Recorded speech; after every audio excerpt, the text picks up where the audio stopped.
What's up, buddies? Welcome back to Data Driven MQB. If you haven't already, please like and subscribe to the channel and check it out on Facebook and also the website at datadrivenmqb.com. If you've been following the channel for a little while now, you know I've been up to some PCV shenanigans and in particular looking very closely at turbo inlet pipes. If you haven't seen the original How It Works video or some of the other videos of testing that's already been done, I'll leave a link above somewhere to my PCV playlist, which will bring you up to speed. The first one's a long video, but it gives you a good understanding of what is going on and what my goals are for testing out the stuff that I have been. So topic of this video, it turns out that changing the turbo inlet pipe can have major consequences on how your PCV system works, or not. Reducing the vacuum draw available at the turbo inlet pipe basically does not allow the diaphragm to be pulled shut fully. And in really bad cases, it can actually allow pressure on the crankcase in the middle of a pool. These cars can tolerate a less than perfect PCV system. In fact, the factory system pretty much relies on it. Vacuum at the turbo inlet pipe is not constant, and it depends heavily on both load and RPM. Plus, there's also the factor of blow-by, which plays into it as well, and which seems to increase with boost and power, which makes sense. I do want to make a few points very clear. Number one, PCV plate systems absolutely do have a place on these cars. If you have a road course only car, dedicated track car that sees little or no street miles, plate systems do solve the problem of oil ingestion on track. And the downside of positive pressure being on the crankcase at idle just really isn't as much of an issue, since you're not putzing around from light to light or rolling into the throttle slowly in 6th gear on the highway to pass someone or whatever. The info in this video will actually be very relevant if you do have a plate system and you're filling the can super quickly, or if you have signs of overpressurizing your crankcase, such as leaking seals or smoking after a wide open throttle run. Point number two, the info in this video does not mean you need to get rid of your factory or your aftermarket turbo inlet pipe and go back to stock. Obviously, plenty of people have them on their cars or driving around them on the street without issues. The problem is that not all turbo inlet pipes generate the same amount of vacuum or increase the vacuum at the same rates. Plus, in order to see like the really bad issues, like what I'm trying to solve, smoking on track, you have to have all of the wrong circumstances come together at the same time, which is generally really hard braking, followed by a right-hand corner especially, and then getting back on the throttle on corner exit. How you get on the throttle may also play into, what happens as well. That's something I plan on testing a little bit more later in the year. Point number three, if your engine is in mechanically poor shape and it has excessive blow-by, that means your OEM system is going to require even more vacuum at the turbo inlet pipe to function and just get the crankcase down and keep the diaphragm closed. There will become a point that it just cannot operate. So an OEM PCV or aftermarket PCVs for that matter, they might mask the issue. The aftermarket stuff might mask the issue, but it doesn't change the fact that you've got a loose-ass engine. Point number four, and finally, everything presented here is based on my own research and my understanding of what I've come to know over the past 6 months or so. This is all based on my own, my own testing, my own instrumentation, and everything that I've done myself. I'm doing my best to convey my understanding and knowledge of the system because, frankly, I think there's way too much bad information out there. So without any further ado, I did a little bit of bench testing to hopefully help you guys understand what is going on with the diaphragm and see why keeping it closed is ideal if you're going to be sticking with an OEM style PCV. All right, so I've set up this little bench test right here to get a better understand what is going on as far as the diaphragm goes in relation to crankcase pressure up here. PCV pressure can be ignored because this pin is only active when the car is physically running. Unfortunately, that's just the way it is.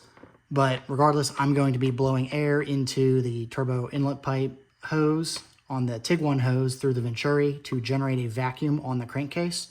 And you'll see this get sucked shut. The numbers on this do not particularly matter. It's just to be able to detect movement easier in the video.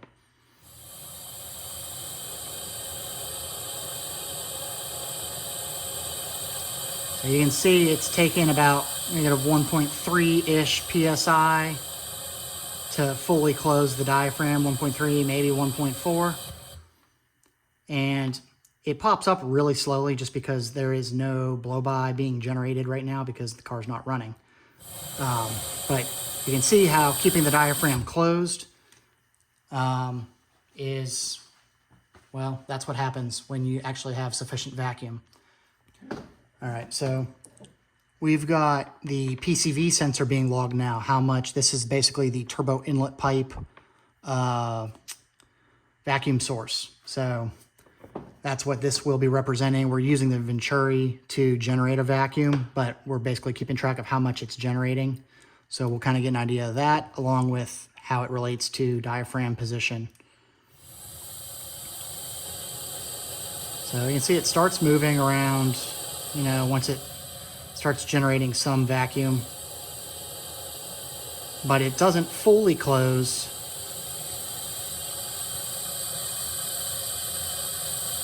until, you got at least like 1.5 PSI or so.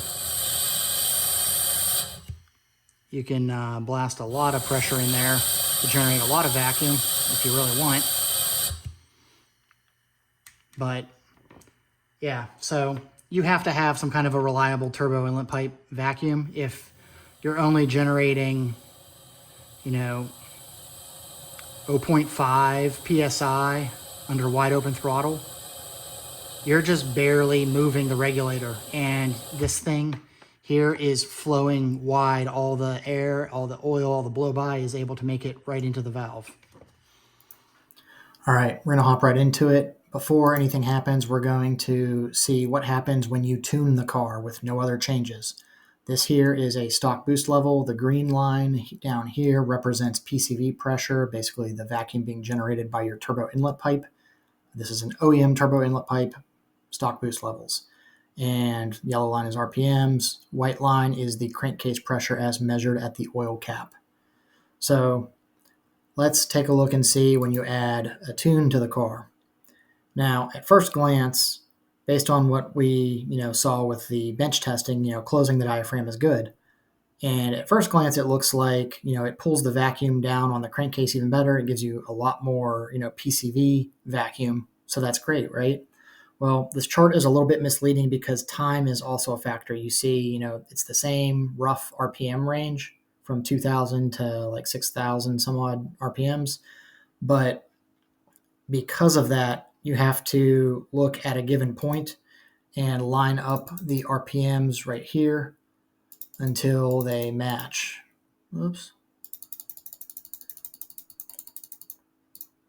So right here at about 3,800 RPMs, we're only looking at like a 0.06 PSI difference in crankcase pressures, even though we have a much larger difference in the PCV vacuum. If you're looking at those, the tuned car basically is simply blowing through the RPMs a lot faster, so it has less time to draw down the crankcase. And there's also the potential likelihood that there is more blow-by occurring, and that results in the crankcase isn't drawn down as much because some of this PCV, this additional PCV pressure, is being used to counter the blow-by that is being created at the same time. So in order to compare RPM against RPM a little bit more accurately, we're going to go into one of my other favorite softwares, and that is Microsoft Power BI. So here we've got a lower stock-like boost level map in black and the higher boost level in blue. These are the same ones we were just looking at in Megalog Viewer. And you can see like a little picture here for the boost profile between these two. For all the other things we're going to be looking at, they're all going to be on the map 3, the higher boost map. So this is really only relevant for this one baseline data point. So you can see here that the tuned car, or the higher boost level tune, has more vacuum being generated at the turbo inlet pipe. And when you plot it over on the RPM axis instead of a time axis, you can see that it's pretty much generating vacuum at about the same rate, even though it has more vacuum being generated. So what this tells me is there is some additional blow-by countering what is normally the effects of this. And if we look at our first aftermarket turbo inlet pipe, this is the Epman turbo inlet pipe, the APR knockoff one that I got from Amazon. The turbo inlet pipe vacuum from this thing falls with, and this is tuned with the higher boost level, falls somewhere in between an untuned car and the tuned car, yet it has the slowest crankcase vacuum draw out of the three of them. So we're going to go ahead and get the stock boost map off of here for right now, and we're going to, from now on, only be looking at all tuned cars. Looking at these two together in particular, OEM turbo inlet pipe versus the Epman one, there's roughly a 400 RPM difference in where the diaphragm starts to close, where you can see the crankcase line takes a sharp knee, or a quick little turn, and starts to flatten out. Where it gets really interesting is this one right here, the Berger Motorsports turbo inlet pipe. This thing does not generate enough vacuum at all. This thing is in positive crankcase pressure from roughly 2,500 RPMs all the way up to about 4,800 RPMs before the crankcase gets out of being positive. And remember, we're measuring the crankcase pressure at the oil cap. In the bottom end where blow-by originates, I'm sure it is a little bit more if it was easy enough to put a sensor down there. So as a result, this diaphragm with this particular turbo inlet pipe is operating wide open at all times.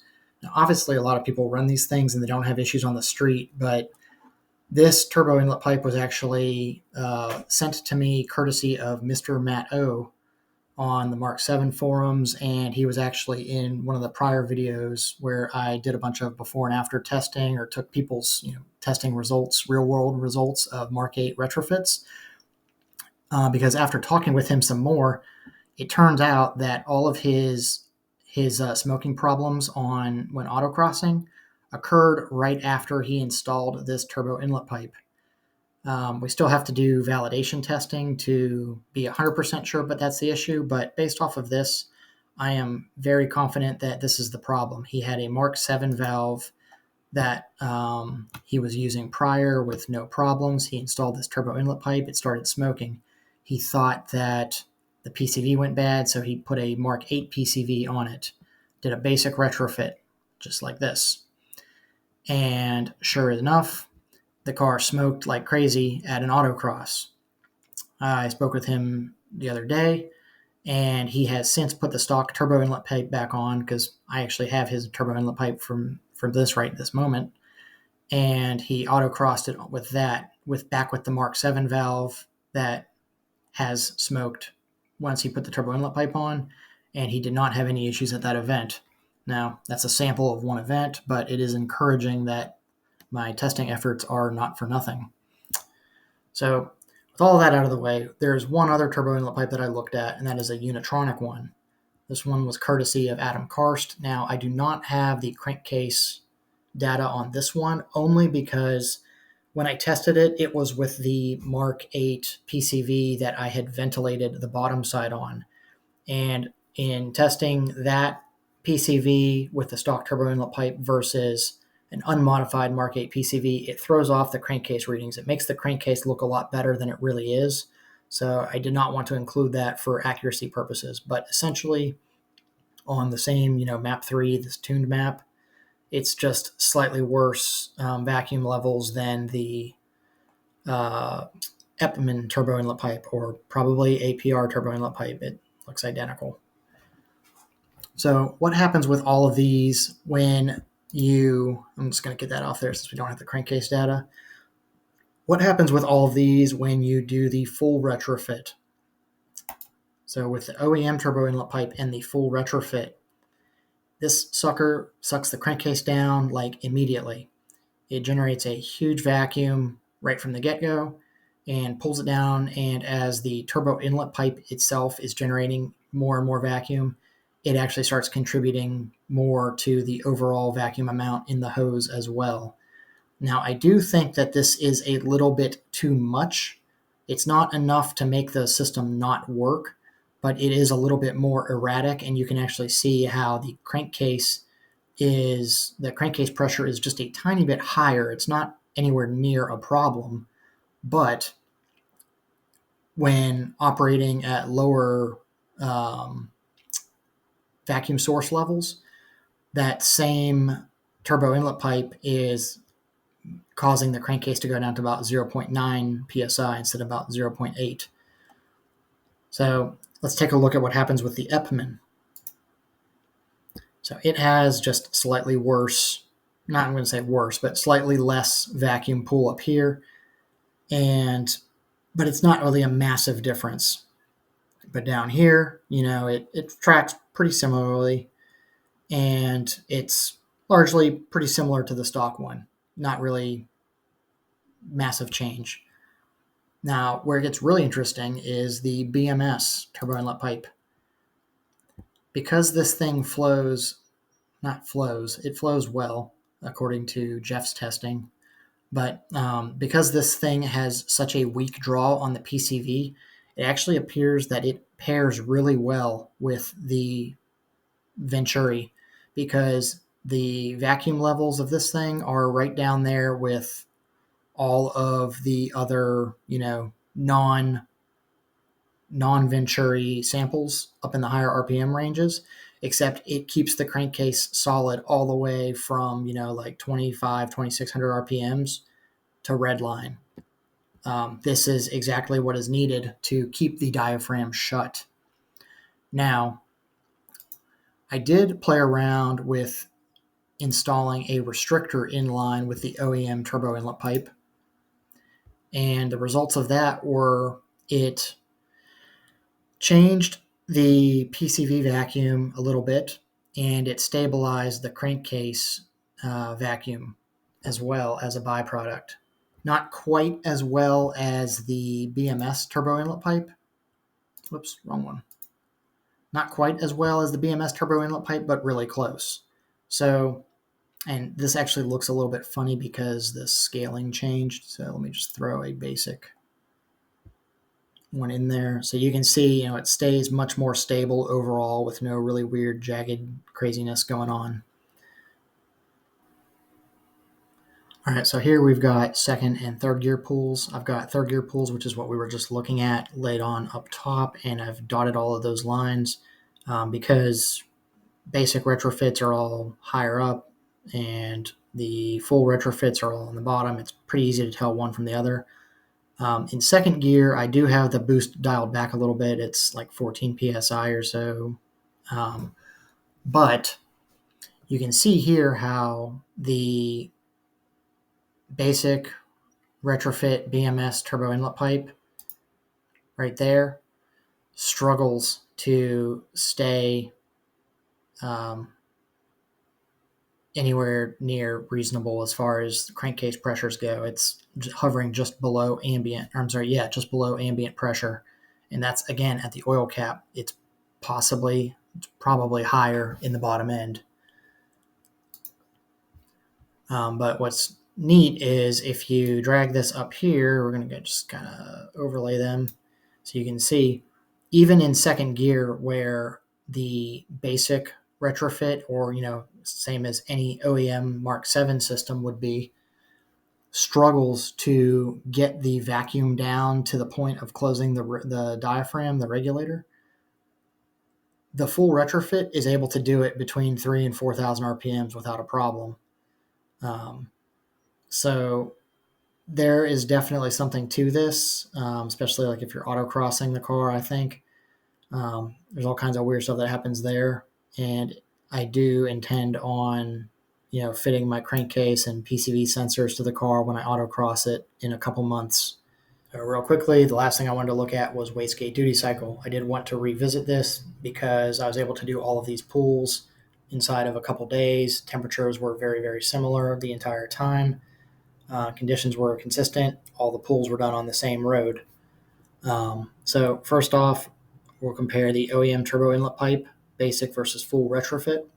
And we can see here, I have it broken down from 3 to 4, 4 to 5, 5 to 6,000 RPMs. And I also notated the ambient air temp, IAT, and boost average for the entire 3 to 6,000 RPM pool, just to show, what all is going on. But basically right here, you can see there's about a 1% hit in duty cycle there, about a 1.5% hit there, and like a 2.5% in the 5 to 6,000 RPM range.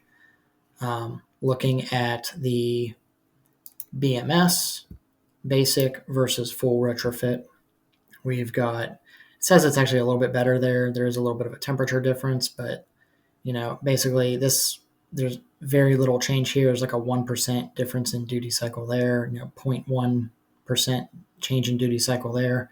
So on the BMS, it's actually a pretty minimal change. And then on the Epman turbo inlet pipe, we're looking at about a 1% hit, about a 1.5% hit there, and about a 2% hit there. So conservatively, I think it's a 1 to 2% hit in general, depending on what you're doing. And I kind of have a feeling that because the BMS does not generate its own super heavy vacuum at higher RPMs, because there is a smaller pressure differential right outside of the Venturi, I kind of have a feeling that, so there could be something there, but I feel it's like safe to say that about a 2% hit is what you could expect. Worst case scenario, 3% maybe on the OEM turbo inlet pipe from the looks of it. We'll go back there again. Yeah, on average for the entire range of that pool, got the numbers over there.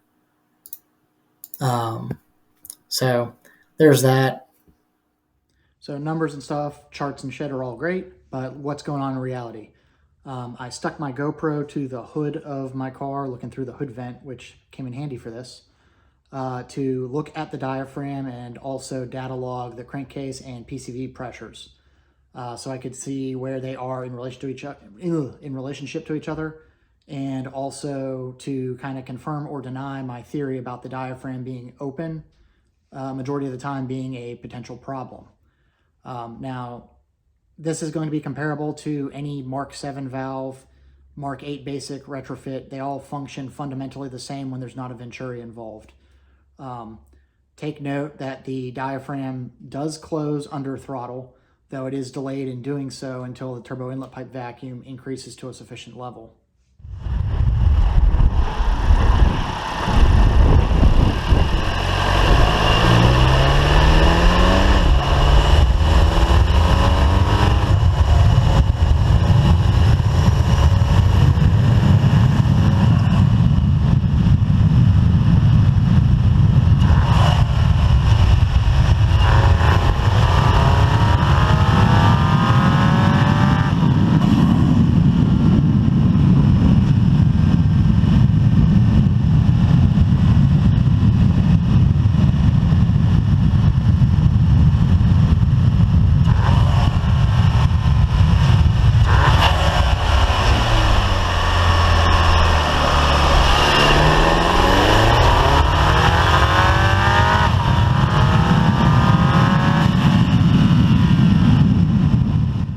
So now we're going to look at the worst of the ones that were data logged.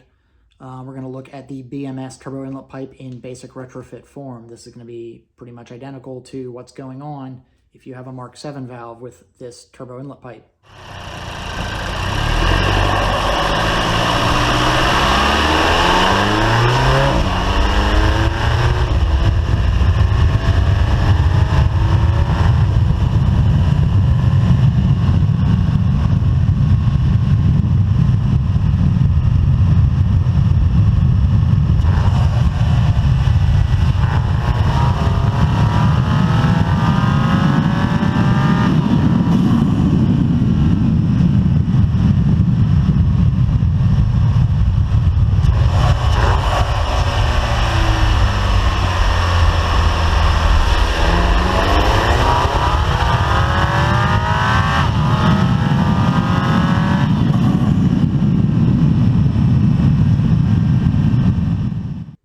And finally, we're going to look and see what happens when we add the Venturi to the BMS turbo inlet pipe.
So we've successfully established that while the OEM PCV is a bit complicated, it's not completely at fault when you have problems with it and your car is not stock.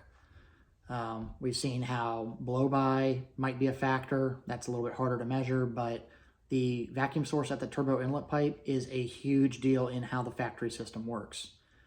To be clear, a 100% OEM stock Mark 7 is still subject to smoking on track, even with a factory turbo inlet pipe.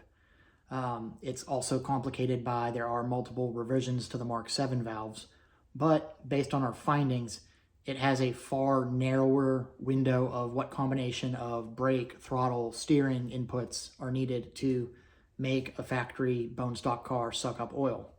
When you throw a higher boost tune or an aftermarket turbo inlet pipe into the mix, you're widening that window in which the diaphragm opens, and an increase in volume from the bottom end, blow-by along with oil, can make its way up into the PCV valve, where it either gets sucked into the intake valves via the blue port that we've talked about previously, or to a lesser degree to the turbo inlet pipe. So on that same note, it also means that adding a turbo inlet pipe doesn't guarantee you're going to have problems. I'm not saying that at all. I think that it just widens the window of opportunity for problems to occur. You still have to have the right combination of driver and steering inputs. The tune is a factor as well, so those are other things that are not as easily verified from one vehicle to the next. All right, so how can the information in this video be used to help you with your particular car? For starters, don't worry about making any changes if you don't have any actual problems. If you have problems on track, which is what my personal goal was to fix with doing all this research and stuff, the full retrofit seems like a really good solution if it is not a track-only car. For a track-only car, I still think that a PCV plate system is probably best, just because it eliminates any chances of problems and you're not puttering around at low RPM or idle constantly, where it's going to have pressure on the crankcase. If you have a street car and you have smoking after a pool, look at your turbo inlet pipe setup. Perhaps it does not have enough vacuum, and maybe at the end of the pool, it's actually starting to suck up a little bit of oil. I don't know, but I imagine it would be worse with bigger turbos and more blow-by and stuff like that. Consider maybe going back to the factory turbo inlet pipe for, a few days or a week or whatever, just to rule it out. We know that it can affect the system, so start with easy stuff first. So if you have a PCV plate system, then do you have problems with, either pressurizing the crankcase or pulling too much vacuum on it?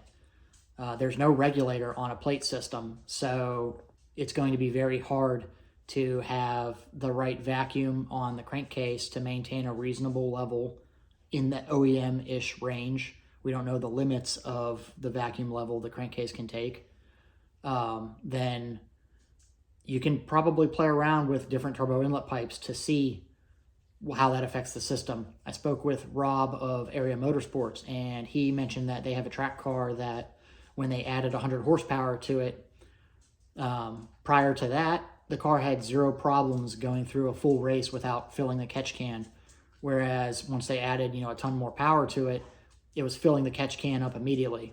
My guess is that the turbo is flowing a lot more air. It's pulling a lot more vacuum over the turbo inlet pipe. And as a result, it was just sucking everything right out of the cylinder head, oil spray and all, and filling the can up. They moved the connection for the hose closer to the airbox, and that solved their problems. So know that that is now a tuning solution to make a plate system work better. Again, it has its own downsides at low RPMs and idle and stuff.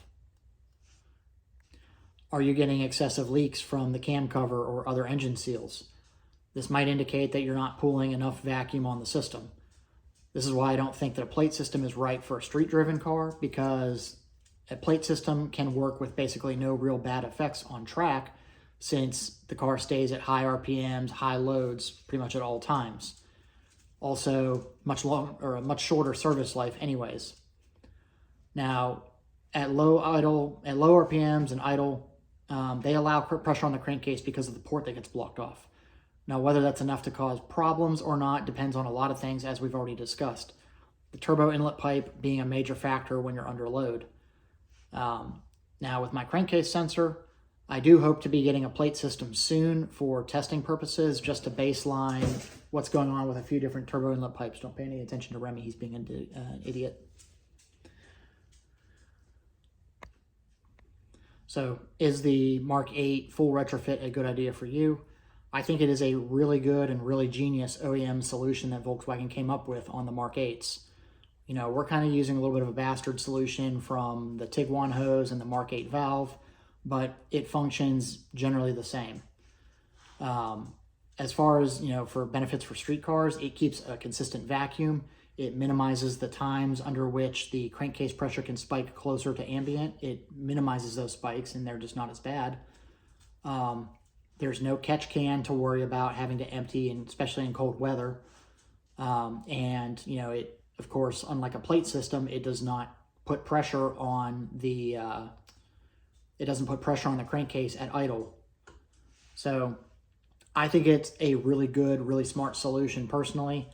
I'm going to be continuing to iron out the kinks with the system, playing with, restricting pressure to the Venturi, and I'll be getting on track and autocross data very soon. Going to the track this weekend, autocross is in a couple months. Plus, I'm hoping to get some data from a plate style PCV as well, which I intend on putting on the car, and just getting some baseline data to bring this thing full circle. As far as other testing goes, I've also acquired a $25 turbo inlet pipe from eBay, because all this shit comes from China anyways, why not? And on top of that, a BMS catch can. I'll be intending to show the effects of adding catch can volume and how that delays the draw on the turbo inlet pipe, or not. Maybe I'm wrong, we'll see. But by doing that and playing around with hose lengths to see what those effects are sometime in the future. Not sure of exactly when. This stuff all arrived literally today as I'm wrapping up this video.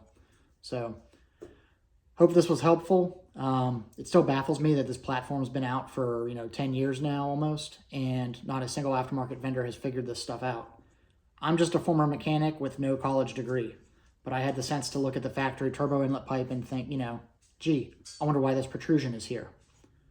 I guarantee you that Volkswagen has a much larger engineering budget than all of the aftermarket combined, and is a big reason why I tend to not stray terribly far from stock to maintain a reliable track and daily drivable car.